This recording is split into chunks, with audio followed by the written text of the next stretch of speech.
Did you find out who done it? Mm-hmm. Wouldn't have been able to sleep if I hadn't.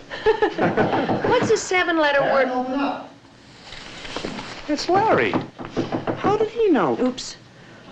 I better make myself scarce. Sam? Honey, you don't have to hide.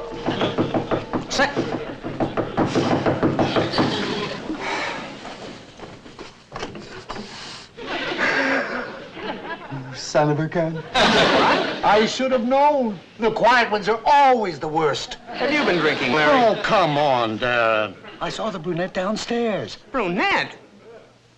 Oh, that brunette. That was Samantha. Boy, you never give up, do you? I'm telling you, that was Samantha. Oh, come on, Darrin. I saw her with my own eyes. Now, you come on, Larry. Samantha! Samantha! Come on out, Sam. Darrin, Up Darrin, here this before is me. silly. Let's go, Sam. Come on. You don't have to put on an act for me. Let's go, Sam.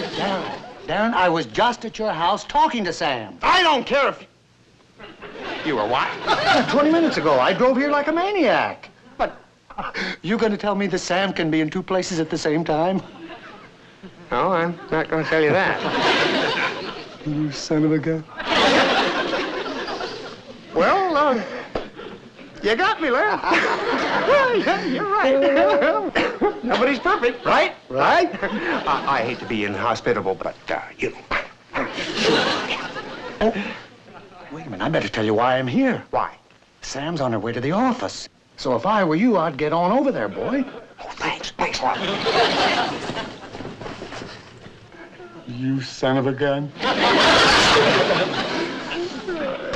Oh, Grace. Samantha! Samantha! I'm not sure I like his attitude. It's entirely too French. Why didn't you tell me you saw Larry? He never asked. The doorbell rang, so I answered it. Did you have to answer it? How could I possibly know it was Larry? I thought you were pretty good at that sort of thing. Well, you needn't get huffy. What am I going to tell him? If I tell him the truth, he's liable to suspect that you're a... You know. Go ahead, Darrin. You can say it. You're among friends. Which? Samantha, Larry's eaten up with curiosity. He's not going to stop until he finds out who the other woman is. Darling, you've done nothing to be ashamed of. There's nothing wrong with being interested in 2 women. As long as they're both your wife.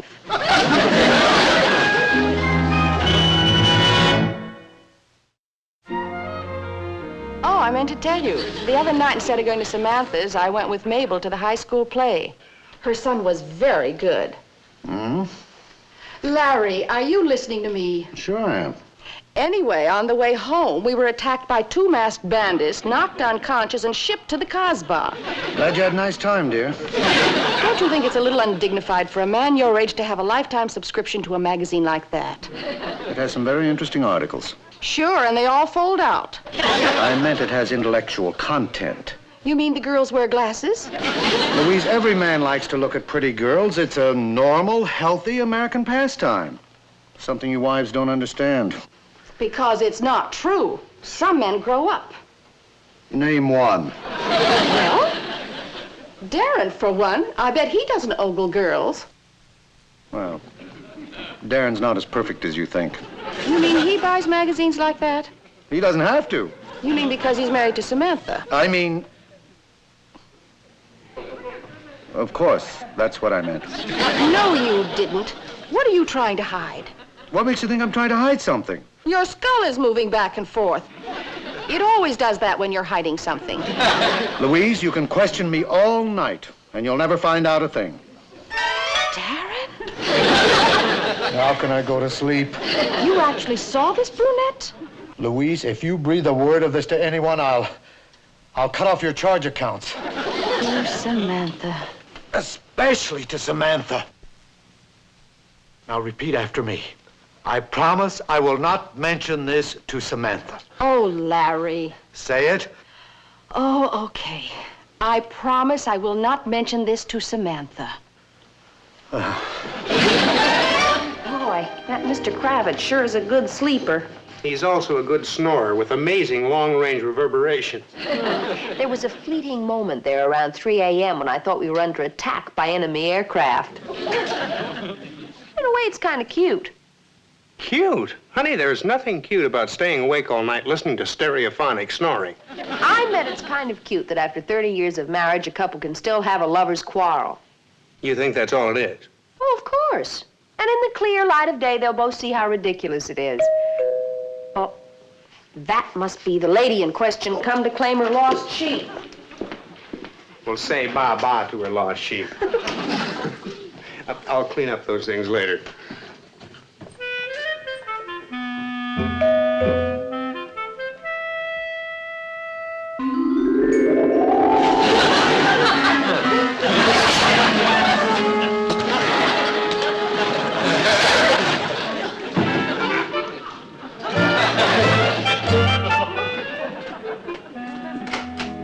Oh, hello, Mrs. Kravitz. Good morning. Won't you come in? Something the matter? To the naked eye, this looks like the average American home. Mrs. Stephens, are you by any chance harboring my husband? Yes, I hope you don't mind. It was very late, and he didn't have to Don't drive. apologize. This is a free country. Oh, don't tell me you're going home to Mother. These are Mr. Kravitz's clothes. Tell him he can keep his socks any place he chooses. Mrs. Kravitz, do you seriously... The home is half mine. Why should I move and leave it to him? Let him move and leave it to me. Mrs. Kravitz, do you He seriously... can keep the car. I'll keep the house. I'll try again. Mrs. Kravitz, do you seriously mean that... I do. The 30-year partnership of Abner and Gladys Kravitz is finished, washed up, dissolved. Just because of a pair of socks? Now, Mrs. Kravitz, I know your The first socks is just a symbol A symbol of what?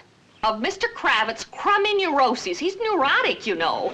Oh, he's so neurotic that a normal person like you... A normal person like me might what? Nothing. I forgot to whom I was speaking. Will you give Mr. Kravitz this note and tell him if he wishes to reply to it to have his attorney contact my attorney? Oh, pardon me, ladies, but I have to go to work. Where's Mrs. Kravitz? She left. Alone? Alone. Darrin, this is much more serious than you predicted.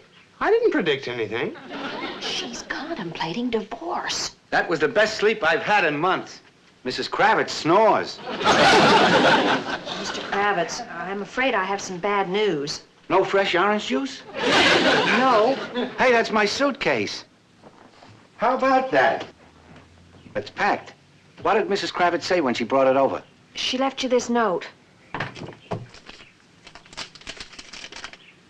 This is shocking.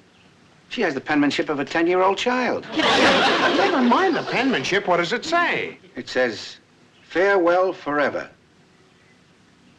If you don't have fresh orange juice, I'll have a half a grapefruit. Fresh orange juice? We have fresh orange juice every morning. Mr. Kravitz, why aren't you pounding your head in misery? Because I'm not miserable. Well, you should be. If I wrote you a farewell forever note, wouldn't you be miserable? I certainly would, because she's my wife, and Mrs. Kravitz is your wife. I know. Want to trade? I'll give you Gladys and 18 pairs of socks. Mr. Kravitz, we're disappointed in you. Aren't you going to fight for her? I'm undecided. It depends on how much I enjoy not fighting with her. I'll get dressed for breakfast.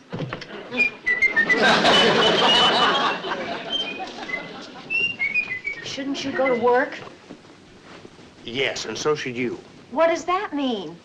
It means you should go to work getting Mr. Kravitz back where he belongs before I get home from work tonight.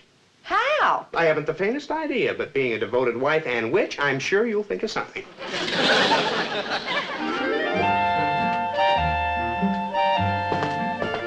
Know what I mean? Darrin.